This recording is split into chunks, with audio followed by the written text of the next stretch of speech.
도시를 세우고 그 안에 탑을 쌓고서 탑 꼭대기가 하늘에 닿게 하여 우리의 이름을 날리고 온 땅 위에 흩어지지 않게 하자.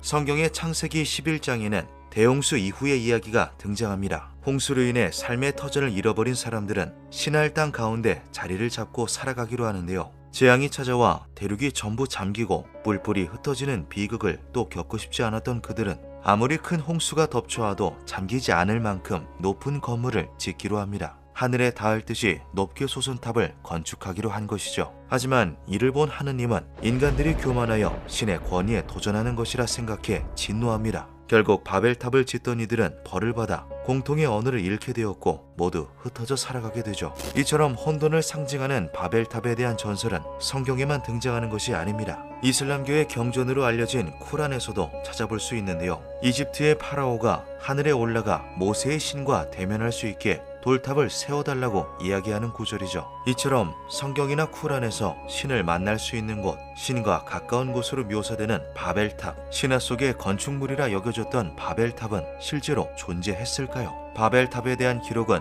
이뿐만이 아닙니다. 기원전 400년경의 고대 그리스 역사학자 헤로도토스의 저서에서도 그 언급을 찾아볼 수 있는데요. 탑은 아직도 여기에 있다. 그것은 가로 세로 높이가 180큐빗으로 견고한 기단 위에 세워져 있고 꼭대기에는 신전이 있으며 그 안에는 신이 편히 쉴 수 있는 대형 침대 의자와 황금의 탁자가 놓여 있다. 헤로도토스의 기록이 세상에 알려지고 중세 유럽의 학자들은 바빌론에 존재한다는 거대한 탑의 실체에 대하여 탐구하였습니다. 이들 중 누군가는 이라크 북부 사마라에 있는 마리아 탑이 성경에 등장하는 바벨탑일 것이라 주장했는데요. 마리아는 나선형 계단이 5단에 걸쳐 건물을 휘감아 올라가는 형태로 뾰족한 달팽이 같은 외관을 가지고 있죠. 그래서인지 중세 시대와 르네상스 때 제작된 바벨탑에 대한 기록과 그림들은 높은 나선형의 탑 모양으로 묘사되어 있는 것이 많습니다. 그러나 이는 학자들이 미루어 짐작했을 뿐 마리아 탑이 바벨탑일 거라는 실질적인 증거는 없었죠. 1899년 독일의 고고학자인 로버트 요한 콜데바이는 우연한 기회로 헤로도토스의 기록을 접하였고 이에 흥미를 느끼게 됩니다. 성경 기록 속의 건축물이 진짜로 존재할 수도 있다는 놀랍고 신비로운 가설. 그는 곧바로 연구를 시작하였습니다. 콜데바이는 자신의 연구팀과 함께 이라크에서 발굴을 진행합니다. 집요한 그의 연구는 바빌로니아 문명을 땅 위로 꺼내는 데에 큰 역할을 하였는데요.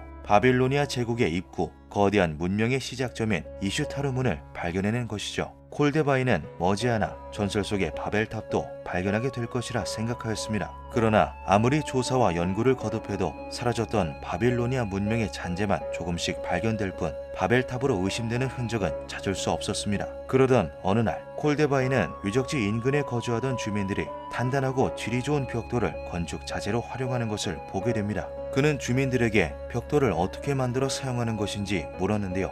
그들은 벽돌을 만드는 것이 아닌 인근의 웅덩이 안에서 꺼내어 사용한다고 말하였죠. 콜데바이는 직감적으로 그곳에 무언가 있을 것이라고 생각합니다. 도착한 곳에는 마을 사람들의 말대로 거대한 웅덩이가 펼쳐져 있었는데요. 그저 울퉁불퉁한 지형일 것이라 생각하였으나 높은 곳에서 내려다본 웅덩이의 주변에는 어렴풋한 직사각형의 터 형태가 보였죠. 에테만크라고 이름 붙은 이 터는 가로와 세로가 각각 91m로 헤로도토스가 저수에 기술해 놓은 탑의 크기와 거의 일치하였습니다. 주민들이 주워 건축자재로 사용했다는 벽돌의 만듦새도 성경 속 바벨탑에 쓰인 것과 굉장히 비슷해 보였는데요. 콜데바이와 연구진들은 이것이 전설 속 바벨탑일 수 있다는 가능성에 환호했죠. 바벨탑에 대한 연구는 1913년 진행된 새로운 조사에서 좀 더 신빙성을 얻게 됩니다. 콜데바이가 에사겔 타블렛이라 불리는 쇠기문자 점토판을 발견한 것인데요. 점토판에는 바벨탑과 관련된 내용이 적혀 있었죠. 바벨탑의 가로와 세로는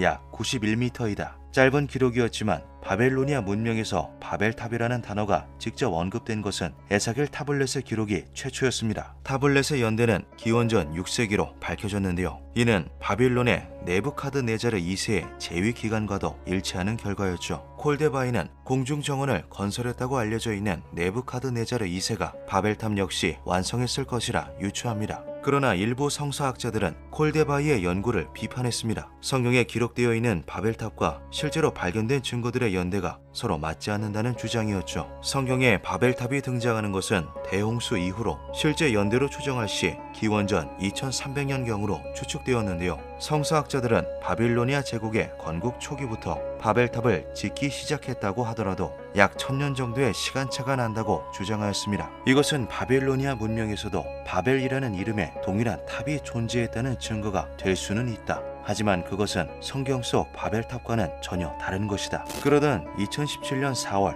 미국의 공신력 있는 고고학센터 스미소니언에서 바벨탑의 실존과 관련된 또 다른 증거를 발표합니다. 런던 대학교의 앤드류 조지 교수는 다큐멘터리를 통해 놀라운 기록이 담긴 석판을 하나 소개하였죠. 석판에는 지구라트 형태를 한 건축물과 왕을 상징하는 그림이 그려져 있었는데요. 그는 이 그림에 나와 있는 왕이 네부카드네자르 2세이며 그가 바벨탑을 완성했다는 실질적인 증명이 될 것이라고 말하였습니다. 더 놀라운 것은 그 위에 적혀있는 상형 문자 내용이었습니다. 비석의 단어들은 각각 에테멘 앙키, 지구라트, 카딘 기라키라고 새겨져 있었는데요. 여기서 카딘 기라키는 아카드어로 읽을 시 바빌리라고 읽히게 되죠. 이를 해석하면 하늘과 땅의 기초가 되는 지구라트이자 바벨탑이라는 의미가 됩니다. 앤드류는 스미소니언과 진행한 인터뷰에서 지구라트를 최종적으로 완공한 것이 네부카드네자르 2세일 뿐 건물을 짓기 시작한 것은 그 이전, 더 이전일 수 있다고도 덧붙였죠. 혼돈의 탑 또는 신의 탑이라고 불리는 바벨탑. 앤드류의 주장대로 그것은 먼 고대에 실존했던 건축물이었을까요? 아니면 신에 대한 경각심을 일깨우기 위해 누군가 비유적으로 적어놓은 이야기에 불과했던 걸까요? 바벨탑에 대한 것은 아직까지도 명확하게 밝혀지지 않고 있습니다. 신화 속 이야기에서 실제하는 역사가 된 고대 그리스의 트로이 유적, 크레타 섬의 미노이 문명처럼 바벨탑 역시 먼 옛날 존재했던 고대 도시의 상징물이었을 가능성은 여전히 존재하고 있죠. 역사는 전설이 된다. 전설은 신화가 된다. 그리고 역사의 진실을 기억하는 사람은 아무도 남아있지 않게 된다.